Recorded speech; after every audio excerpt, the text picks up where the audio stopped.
नमस्कार शेतकरी बंधूंनो, मी माधव संभाजी अवचार, राहणार भोशी, तालुका कळमनुरी, जिल्हा हिंगोली येथील रहिवासी.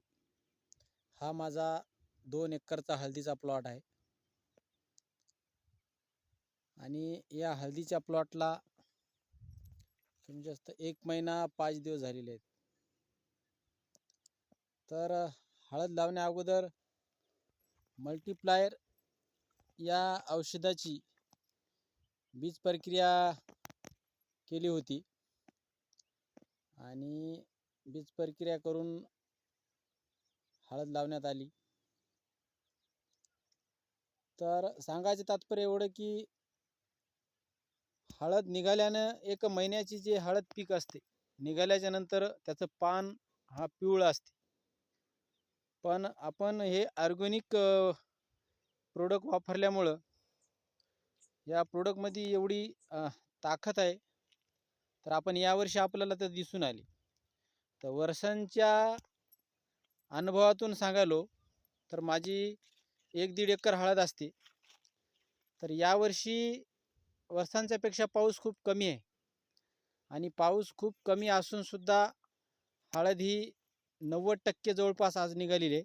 पाण्याच्या अभावी जी 10% राहिली ते बघा आता कुठंतरी ती पण निघून पडत आहे. तर निघताच हळदीची हाईट बघा, 1 महिन्याच्या ह्याची हळदीची हाईट एवढी आहे बघा आणि पानाचा आकार सुद्धा एकदम जम्बो आहे. म्हणजे खूप काही मोठाले 2च पान आहेत, पण एकदम पान खूप मोठं आहे आताच. तर या औषधाच्या प्रक्रिया केली तर एवढा याच्यामध्ये इम्युनिटी पॉवर आहे.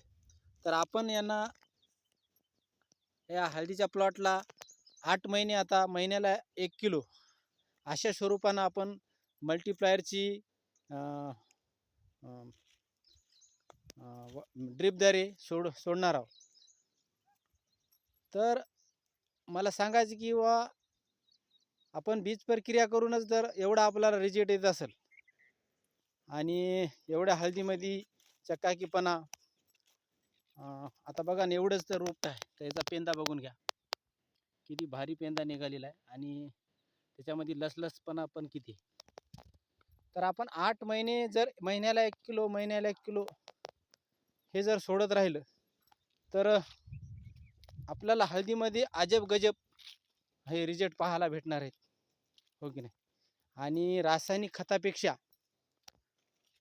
सेंद्रिय प्रोडक्ट जे आहेत ते शेतकऱ्यानं याच्याकडे जर वळलं तर एकतर आपली जमीन आहे ती जास्त दिवस आपल्या पूर्वजासाठी कामी येईल आणि आपल्याला जास्तीत जास्त उत्पन्नसुद्धा भेटेल. शेतकऱ्याच्या डोक्यामध्ये एकच मानसिकता तयार झाली आहे की जमिनीमध्ये रासायनिक खत टाकल्याशिवाय तर काही निघत नाही.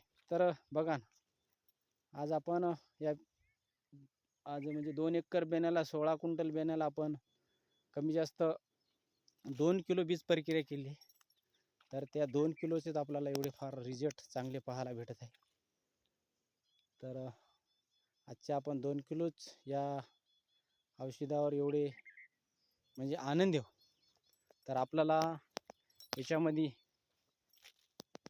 2 एकरच्या हिशोबाने आपल्याला 20 किलो सोडायचं आहे. तर पाहूत यावर्षीचे म्हणजे रिजल्ट महिन्याला आपल्याला काय अपडेट होतात ते. तर शेतकरी बंधूंना एवढंच आव्हान आणि विनंती आहे की तुम्ही यावर्षी 1च एकर 10 किलो राहिलं 5च किलो सोडून बघा आणि हळदी या पिकामध्ये चांगले उत्पन्न घ्या.